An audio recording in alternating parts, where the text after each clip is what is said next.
I'm a fucking thief, so what? It's an honest living. I don't lie about my occupation. No, I'm not a crackhead, and no, I'm not desperate for money. I do what I do because I do it very well. Unlike most of my ilk, I don't break into some shitty apartment to take a worthless shitbox TV, no. I hit where the big money lies.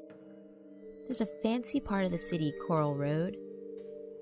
That's where I can go shopping for a few $1,000 suits, treat myself to some one-of-a-kind jewelry, not forgetting the spoiled little brat's bedroom, my pick of games, consoles, and wide variety of games. Then there's the living room, 50-something inch TV, and a fancy new stereo. It's a good job. I drive a van. So I work surveillance for a couple of weeks.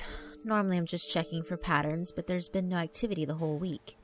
It must be my lucky day. I reverse my van onto the drive. Passers-by aren't exactly going to notice. Then straight over the fence to the backyard. I'm not too lucky, and considerate bastards didn't even leave a window open. So I smash it. A caving-in window doesn't make as much noise as you'd think. I got two possible situations. One's a lot more likely than the other. They're on vacation, or they're not feeling well. Well, they must feel like death not to leave the house in over a week. Now, before I start bagging stuff, I need to have a little look around. Make sure I'm alone. I start up the stairs. As I hit the top, a pan crashes to the floor. It's coming from the kitchen. I take a couple of deep breaths, creep down to investigate. The kitchen is immaculate, not a hair out of place. I return upstairs and take a gander into their rooms. I sure know how to pick 'em. That luck has come back. 2 laptops in the master bedroom. On the dressing table in plain view, a gold mine. A massive smirk creeps across my face. Again, either I'm really on edge, or no, it's not possible. My mood is suddenly turned as I hear the sound of something being dragged from downstairs. It's not constant, so it must be heavy, like someone's moving furniture. So I slid to the top of the stairs and peer down. A trail. A dark trail. I sneak down the stairs to get a better view. It's blood. A trail of blood so thick it's chilling. There's just so much blood, it's impossible to say which direction it leads. I choose and follow. The trail of lost life leads me to the living room. I follow it cautiously, doing all I can to avoid stepping in the lifeless void. There I am, tiptoeing into the living room. How ironic. I look up, and I wish I didn't.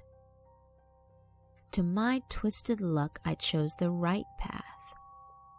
There it was, lying on the table, legs and arms bound with razor wire. Nothing else. No body.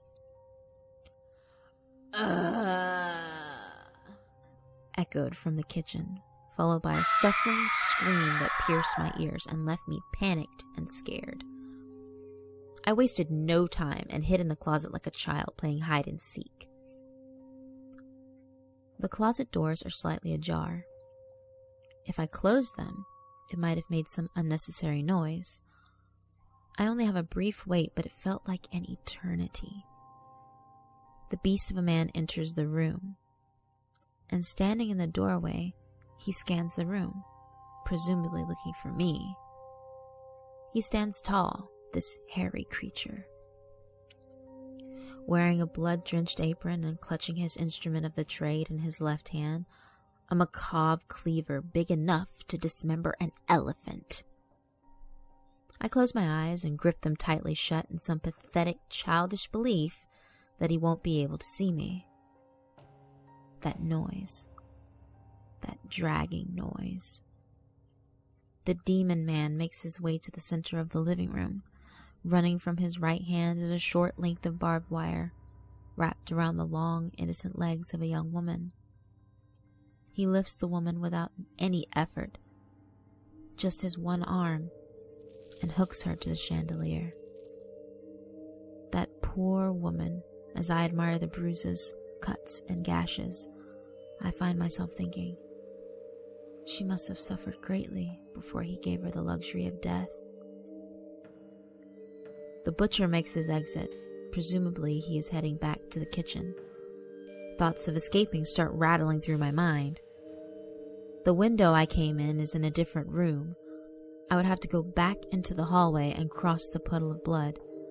The window in this room is in many separate parts. I could attempt to break it, but I would be running the risk of angering and alerting the beast. As I think of my escape, I find myself drawn to the once happy blonde, swinging from the chandelier like a carcass ready for slaughter and distribution. I stare into her dead and lifeless eyes. They blink and stare back. Her face raises as she tries to assess her situation. Did she see me? No, she couldn't have.